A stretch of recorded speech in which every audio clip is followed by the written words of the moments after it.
Salut à tous, ici Yacine avec le collectif Cité Chaud. Donc ce soir on est au centre culturel de Centre André Malraux et ce soir je suis en compagnie avec monsieur.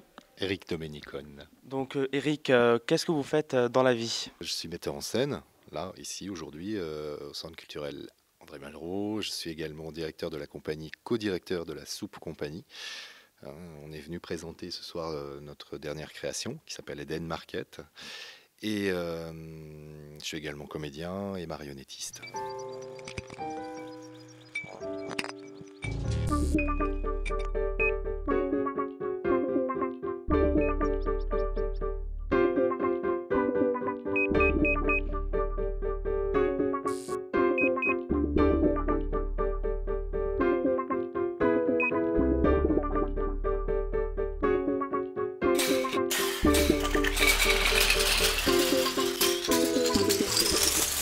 Donc le metteur en scène, en gros, c'est celui qui est dehors, qui va diriger sur le plateau les comédiens, les marionnettistes, les musiciens, enfin tous les artistes qui vont être sur le plateau. Et quel est le parcours type? Au départ, je suis comédien. Moi, j'avais envie de raconter des histoires et donc de réunir du monde, de monter une compagnie et tout ça. Un avantage, c'est qu'on est en général, je dirais à 99,99%, très heureux de faire ce métier. On vit, je dis pas au jour le jour, mais en tout cas, c'est carpe diem, c'est aujourd'hui tout va bien, Demain, profitons. Demain, on verra.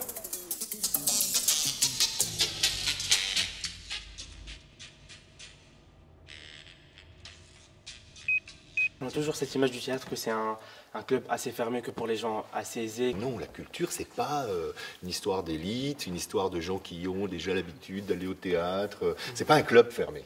Oui, il y a des théâtres qui coûtent cher, oui, il y a des lieux de culture qui coûtent cher, mais il y en a plein qui existent et qui sont à la portée. Il suffit parfois simplement de pousser la porte et d'avoir la curiosité de le faire.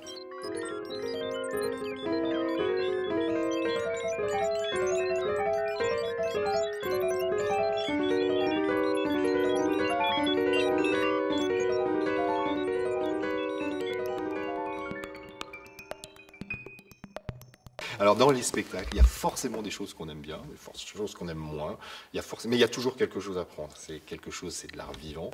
Il y a vraiment cette chose-là, ce sont des échanges, c'est des endroits. En général, les théâtres sont des lieux où on partage beaucoup, où on partage aussi les idées. Et on a le droit d'être d'accord avec ce qui se joue sur la scène. On a le droit aussi d'être pas d'accord. Mais ce qu'on n'a pas le droit, ce dont on n'a pas le droit, c'est de ne pas y aller parce que il n'y a rien de plus idiot que de passer à côté de messages et d'idées qui passent.